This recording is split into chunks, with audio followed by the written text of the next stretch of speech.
Good shape. Ready to go, man. D-Mark got that heat. Reload on the bricky, yeah.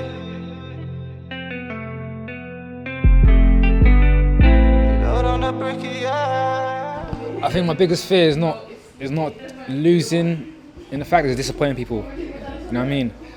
Even if I take hard shots or break limbs or break my bones or whatnot, I don't mind that as long as I don't take the L. You know what I mean? So. I went and changed my circumstances. Sabir, as a person, is very calm, relaxed. You know, you never see him overhyped or angst up. You know, takes it all in his stride. He's fighting again. What is it now? March the 19th on the fight star. I know he's going to do well. You know, he's been putting a lot of hard work, so he's going to show on the 19th. You know, all that work that he's been putting in.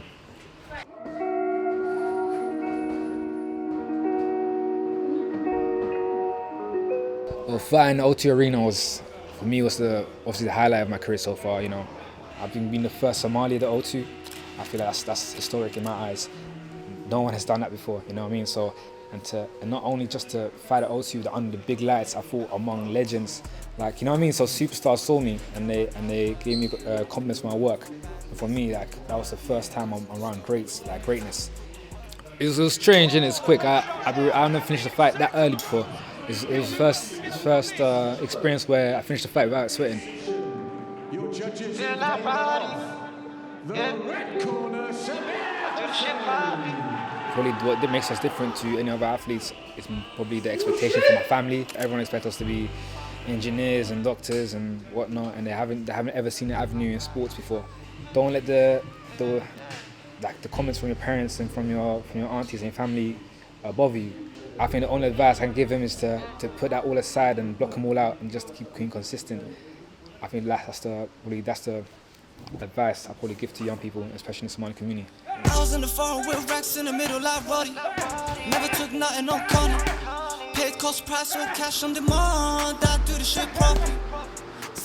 What could I say to the Somali athletes? Well, to look up and see Sabir, and I know Sabir's good friend Mahudin. These are guys that have come up and, you know, they've pushed themselves, and I've seen both of them come up through the ranks, and now they're top level fighters.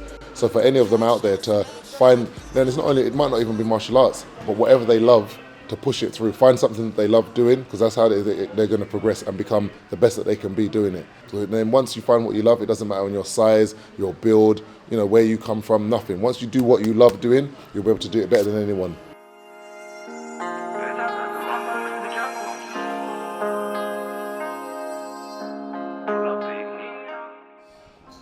So everyone coming down, you know, I want you guys to bring in flags. I want to make sure that when I look at the crowd, I want to see a sea of blue flags.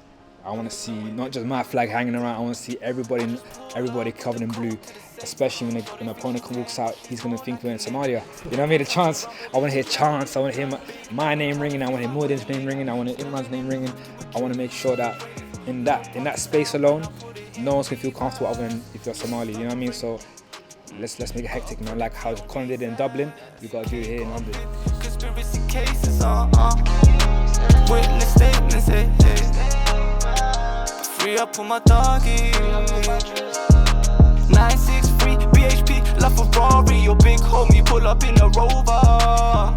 I don't know why you'll hear from me soon enough, you know. You'll hear from me soon. I'm not in the business of calling things out. I'm in the business of getting KOs and getting up the ranking.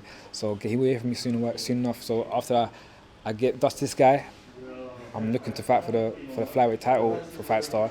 And once I get the flyweight title, then we can go for the pro rankings and see what they got for me down there. Inshallah.